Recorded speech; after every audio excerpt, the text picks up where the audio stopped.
और जमील साहब একজন সুপারস্টার নাকি একজন অপরাধীর গল্প? বলিউডের খলনায়ক রিয়েল লাইফেও কি তিনি ভিলেন ছিলেন?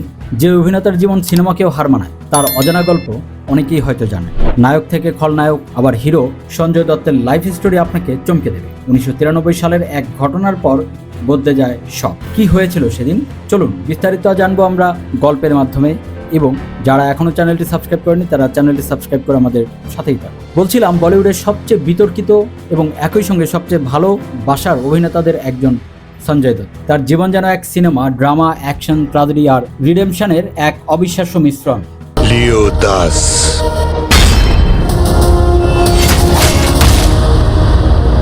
আজ আমরা জানবো এই বাবা নামে পরিচিত তারকার জীবন কাহিনী এবং তার সিনেমার অসাধারণ যাত্রা, যা সহজেই আমাদেরকে নিজেদের জীবনের কথা উপলব্ধি করিয়ে দেয়। সঞ্জয় দত্ত জন্মগ্রহণ করেন 29 জুলাই 1959 সালের মুম্বাই। তার বাবা সুনীল দত্ত ছিলেন বলিউডের কিংবদন্তি অভিনেতা ও রাজনীতিবিদ।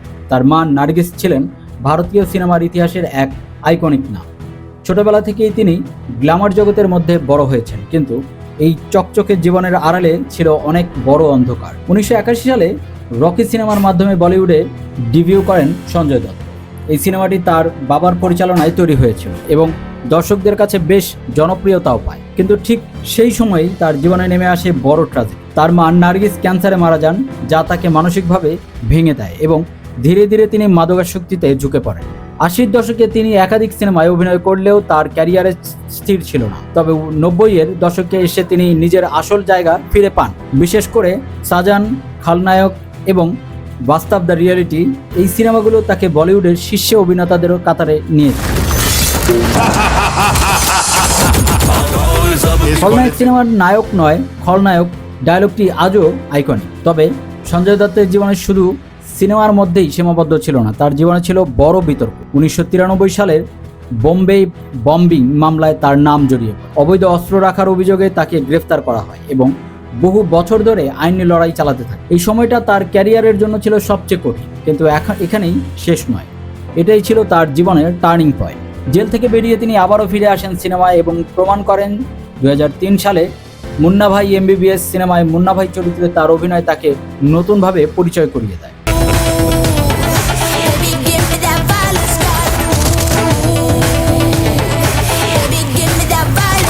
এই সিনেমা একটি শুধু হিটই হয়নি, বরং মানুষের মনে জায়গা করে নিয়েছিল। এর সিকুয়েল লগে রাহো মুন্না ভাই আরও বড় সাফল্য এনে। তার অভিনয়ের বৈচিত্র্য নজর কাড়া। অগ্নিপাত ভিলেন কাঞ্চা চীনা চরিত্রে তার ভয়ঙ্কর উপস্থিতি দর্শকদের চমকে দেয়। আবার সঞ্জু সিনেমায় তার জীবনের গল্প তুলে ধরা হয়, যেখানে রণবীর কাপুর অভিনয় করেন তার চরিত্রে। ব্যক্তিগত জীবনে সঞ্জয় দত্ত 3 বার বিয়ে করেছেন এবং বর্তমানে তিনি স্ত্রী মান্যতা দত্ত ও সন্তানদের সঙ্গে সুখী জীবনযাপন করছেন। জীবনের এত উত্থান পতনের মধ্যেও কখনো হার মানেননি তিনি।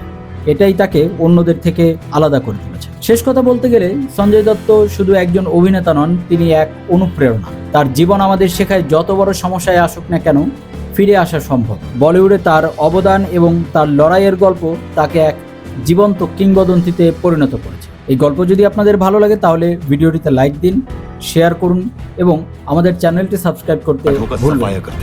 तो फिर कोई दरिया नहीं, अब हमारे बीच सिर्फ पानीपत की